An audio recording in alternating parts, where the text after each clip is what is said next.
आज आपको एक मज़े की बात बताऊं, जितनी मेरी बहनें दोस्तें मेरी माएँ देख रही हैं कि हमारे यहाँ ना जो बेटी माशाल्लाह से जब घर में रहमत आती है तो उसको शुरू से जहाँ बहुत सारी चीज़ें सिखाई समझाई जाती हैं, वहाँ उसको ये भी ख्वाब दिखाए जाते हैं कि तुमने दुल्हन बनना है बड़े होके ना, ठीक है।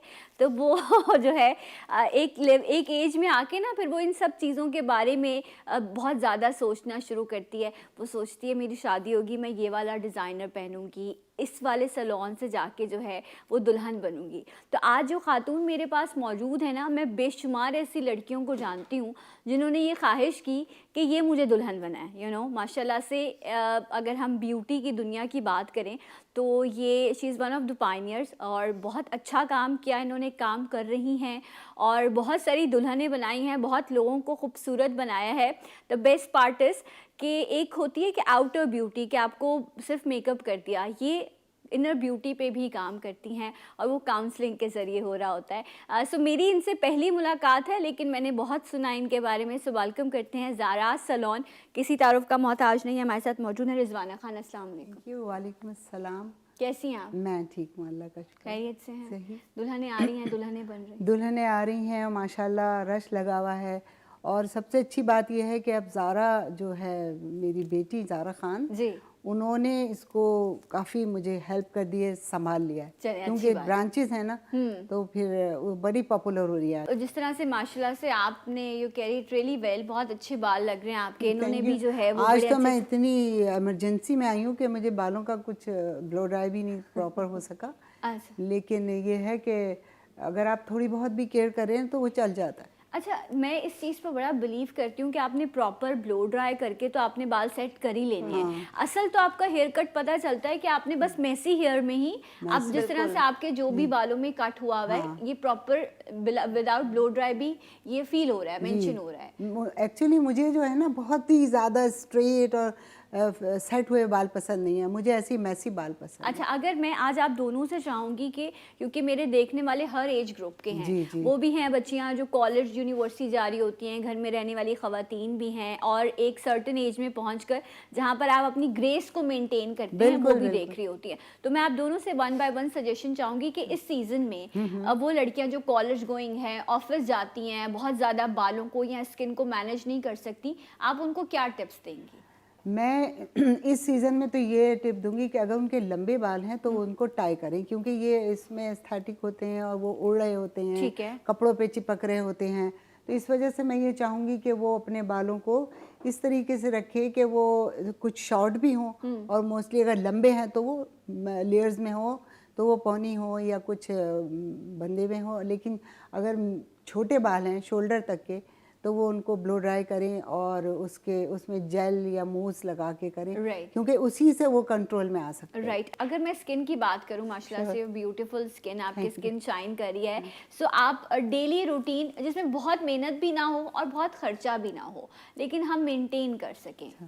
डेली रूटीन में देखें, एक तो क्लींजिंग मस्ट है। ठीक है। आप सोने से पहले क्लींजिंग करें, और बहुत ज़्यादा चीज़ें लगाने की ज़रूरत नहीं। मोस्टली हमें चाहिए कि हम हर्बल जो चीज़ें होती हैं, जो घर में किचन कॉस्मेटोलॉजी जो कहलाती है, वो यूज़ करें। Okay. मैं मोस्टली वही करती हूँ। अच्छा, तो आप क्या क्लेंजर के लिए यूज़ करती हैं? मैं क्लेंजर के लिए मोस्टली ये करती हूँ कि ऑलिव ऑयल ठीक है। लेके उससे मसाज, ये घर के लिए बता रही हूँ। Okay. वैसे जो ब्रांडेड चीज़ें हैं वो तो ऑब्वियसली होती हैं, मास्क है और बहुत ही एक्सपेंसिव होती हैं। अगर आप यूज़ करें प्रोडक्ट तो वो एक्सपेंसिव यूज़ करें। Right. अदरवाइज आप चीप प्रोडक्ट्स को यूज़ अपने चेहरे पे ना करें, वो क्योंकि आपकी उससे skin सारे को- क्यूटिकल ओपन हो जाते हैं, और क्यूटिकल अगर ओपन हो जाएं तो फिर आपकी स्किन पे कोई भी चीज़ सूट नहीं करती। हाँ, अच्छा, हमें ना, हम कभी इस पे काम नहीं करते कि आपकी स्किन ग्लो करे या आपकी स्किन जो है वो खुशनुमा नज़र आए। हम इस पे काम करते हैं कि मेरा रंग गोरा लगे, गोरे का ये, तो बड़ा मसला है। हाँ, ये फोकस होता है नहीं, हमारा अभी एक ज़्यादा। प्रोग्राम हुआ था जिसमें ज़ारा खान गई थी दूसरे टीवी चैनल पे, तो उसमें यही पूछा गया था कि ये गोरा जो प्रॉब्लम है, ये कैसे सॉल्व होगा। तो फिर उसने भी बड़े अच्छे आंसर्स दिए थे, लेकिन मैं ये बताती हूँ कि गोरा होना ज़रूरी नहीं है, स्किन का क्लीन और फ्रेश होना फ्रेश ज़रूरी होना है। ज़रूरी है। गोरा तो अब देखें, गोरा कहाँ तक होगा, हाथ कहाँ से गोरे होंगे, गर्दन होगी, कितने सारे, और अगर आप इंजेक्शन लगवा रहे हैं तो उसके आफ्टर इफेक्ट बहुत ज़्यादा होते हैं। बिल्कुल। तो गोरा होने के लिए आप घरेलू नुस्खे ही होते हैं, जैसे कुछ अगर मैं बता दूं जी, कि मसूर की दाल को आप दूध में भिगो के रख दें। मसूर की कौन सी, पीली मसूर की वाली, लाल वाली? रेड वाली, रेड वाली, अच्छा, रेड उसको वाली क्या दाल करें? होती है ना, उसको दूध में भिगो दें ओके। और उसके बाद वो साया में ही उसको ड्राई होने दें, वो अब्जॉर्ब हो जाएगा दूध ठीक उसके है। अंदर। जब वो ड्राई हो जाए तो उसको ग्राइंड कर लें, बारीक पाउडर की तरह बना लें और उसको एज ए मास्क लगाएं। और मास्क को जब हल्का सा, वो ज़ाहिर है ऑयली वो होगा, थोड़ा ग्रीसी सा होगा, तो वो उसको रब करके हटा लें। ओके। बस ये ऐसी चीज़ें कर सकते हैं। दूध पिएं, ठीक है। पीने से बहुत अच्छा होता है। आजकल बहुत अच्छे सोप्स आ गए हैं, वाइटनिंग सोप्स हैं जो हमारे पास भी हैं, राइट। वो ले, उससे बड़ा एंड फर्क। इस वक्त जो सीजनल फ्रूट है विटामिन सी, ये बहुत अच्छा होता है, जो विटामिन आपको सी है। ग्लूटाथियोन, विटामिन सी आपको नॉर्मली यही दिया जा रहा होता है।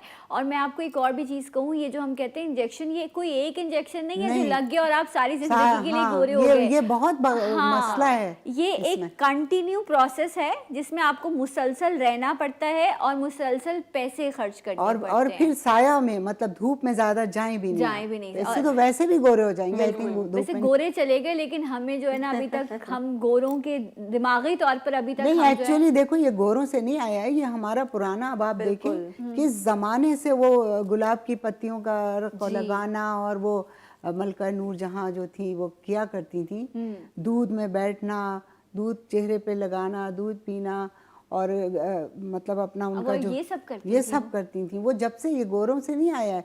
गोरे तो अच्छे गोरे नहीं लगते, वो तो एकदम वाइट होते हैं। वो तो वाइट, हमारी कॉम्प्लेक्शन बहुत अच्छे, हमारी कंट्री। अल्लाह ताला आप सबके नसीब अच्छे करे। तो आपको अपनी स्किन पर और अपने बालों पर, अपनी ओवरऑल पर्सनालिटी पर आपको बहुत पहले से काम करना शुरू कर देना बिल्कुल चाहिए। जैसे आप कपड़े, अपने ड्रेसेस देखती हैं, ज्वेलरी देखती हैं, तो अपनी हाइजीन भी देखें। बिल्कुल। अपने आप को भी चेक करें कि आपकी स्किन डैमेज तो नहीं है, आपके एक्ने तो नहीं है, आपके बाल साफ हैं, आपके बालों में स्प्लिटेंट्स तो नहीं हैं। सारी चीज़ों को चेक करके अपने आप को, क्योंकि आप बिल्कुल नई ज़िंदगी में दाखिल हो रही हैं। आपका एक नया दौर शुरू होने वाला है, जहाँ पे आप दूसरों को मतलब उनका ख्याल रखना होगा आपको अपने से ज़्यादा। अच्छा जी, वक्त ख़त्म हो गया, लेकिन और बहुत सारी चीज़ें थी। इंशाल्लाह दोनों मेहमानों को दोबारा ज़रूर वेलकम करेंगे। बहुत बहुत शुक्रिया।